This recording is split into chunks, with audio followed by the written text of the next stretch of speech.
are a part of something, and you really do go farther together. It was a 17% DNF rate, which who knows what I was doing during those 12 minutes and 38 seconds. I've never felt more like quitting anything in my entire life. Something really, really special about this community and about Ironman. But the bike course was brutal.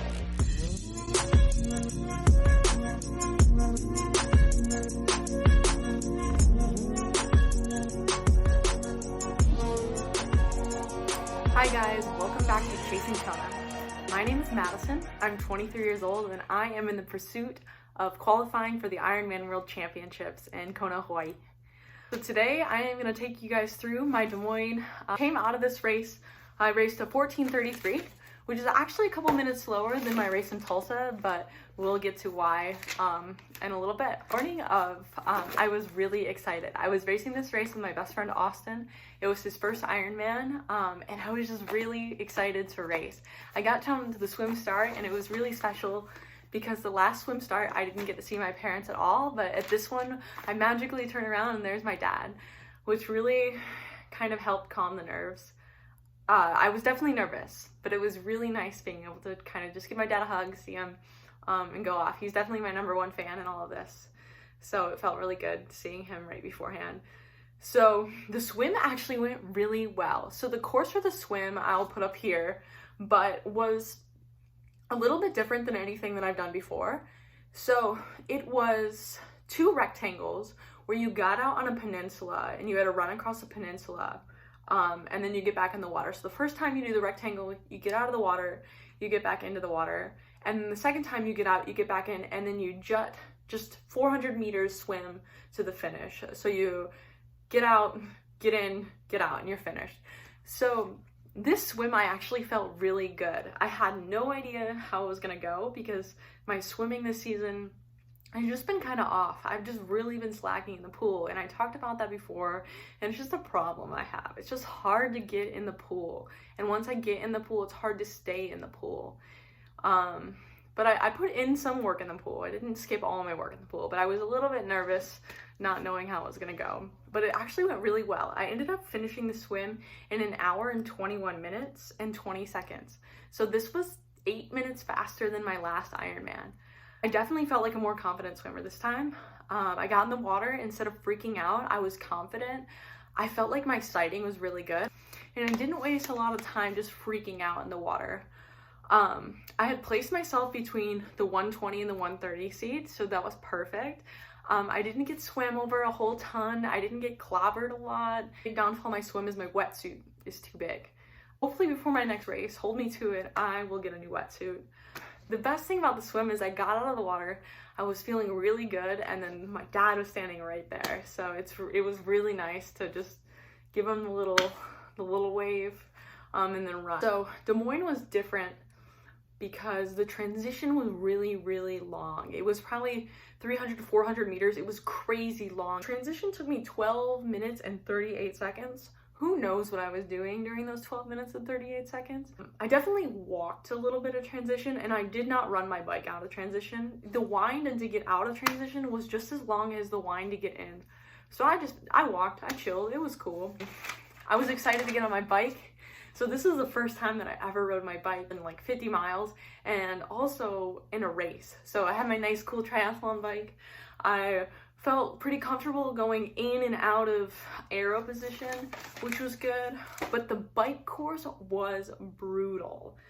They say on the website that the bike course is rolling, but what they should say on the bike course is that it's uphill, uphill, uphill with no downhill. So I don't know where the downhill was to the uphill. And neither, if you ask anybody else who ran Ironman Des Moines, they don't know where it is either. It just felt like you were going uphill the whole time, and it was so hot. Race day was projected to be 90 degrees, and with the heat index and the no shade in Iowa, there's no shade in Iowa. There's a couple trees, but there's no shade. It doesn't make any sense. I don't know. But it was brutal. It was pretty optimistic going into the bike, and I ended up PRing a little bit on the bike. So I rode a 7:04 on the bike, which is the average pace of about 16 miles per hour, which is fine. But given the conditions, given the course, I was really happy with it.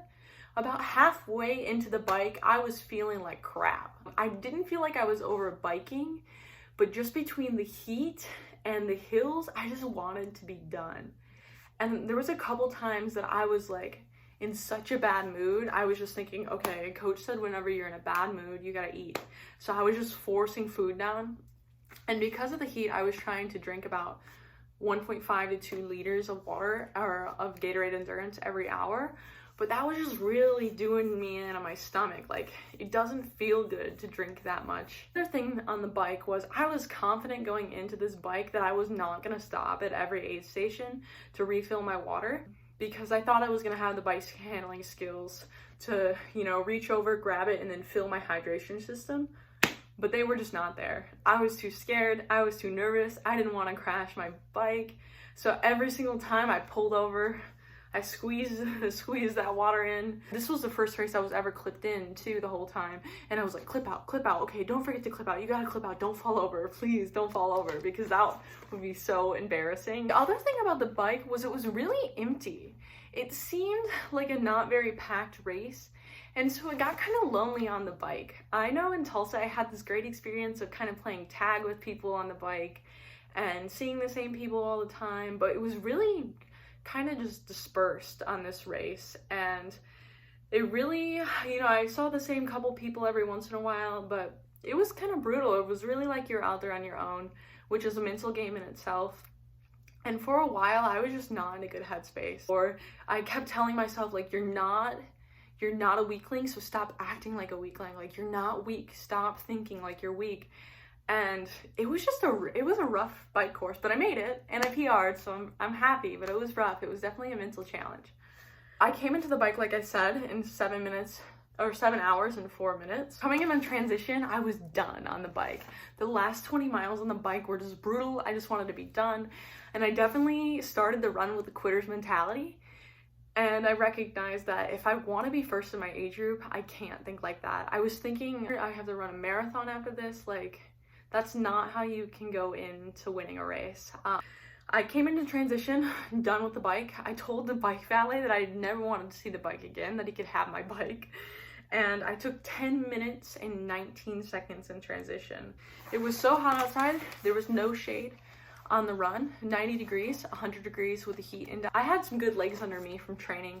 And my 20 miler, I ran, I would say 9:15 to 9:30 miles for my whole 20 milers after like 80 miles on the bike the previous day.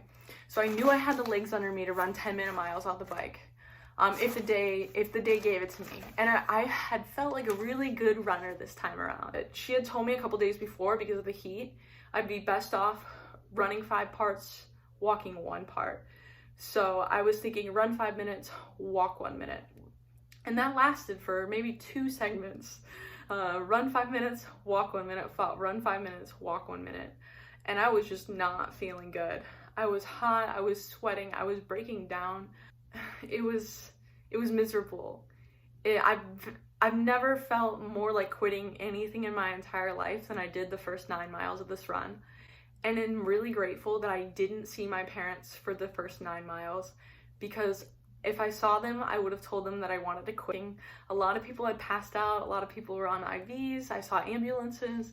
It was a really rough day to become an Ironman. It was a 17% DNF rate. So after the first 9 miles, I found my parents, I had my little meltdown. I cried that I wanted to quit, that I was so miserable, that I wasn't hitting my paces, and I decided that I was just gonna finish. Whatever, I was there. I went. I found some guy on the run course. His name was Josh. Shout out to Josh. And we ran together for like 6 or 7 miles, both in the kind of same state of like, hey, we're just gonna finish. This wasn't a great day. I threw up in some bushes. I felt way better after throwing up a couple times. And then my last 6 miles, I really brought it in. I was hitting decent pace, probably 11-minute miles for my last 6 miles. So I ended up finishing my Ironman in 14 hours and 33 minutes. Second in my age group. I finished the run in 5 hours and 44 minutes, which is terrible, but I finished. And it was a miserable day, and it was really tough conditions, and I'm really proud that I finished. I'm honestly more proud of this Ironman than I was my first Ironman. I wanted to quit.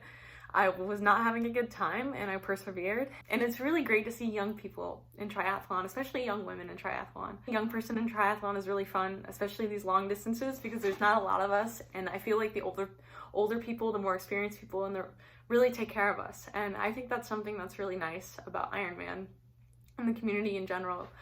I really feel taken care of. I really felt so much love from all of the supporters and all of the volunteers. I really feel after this race more love for the sport than ever. I got to cheer in my best friend. He came in 16 hours and 30 minutes, and he became an Ironman for the first time, which was really, really special to me. That night, we laid in bed and we were just thinking, like, that was awful. It was terrible. Like, what a terrible day. We're so miserable. And then it's so magical how you wake up the next morning and you're like, wow, that was awesome. You met so many awesome people. We did something hard. We trained for so many months to do this, and we did it. We did it, and well, there's a community and everybody's rooting for everybody, and I was number 1111. And everybody on the course was yelling, 1111, that's a lucky number, it's a lucky number, it's your day, it's your day. And it meant something, and people look up your name and they yell your name at you. There's something really, really special about this community and about Ironman.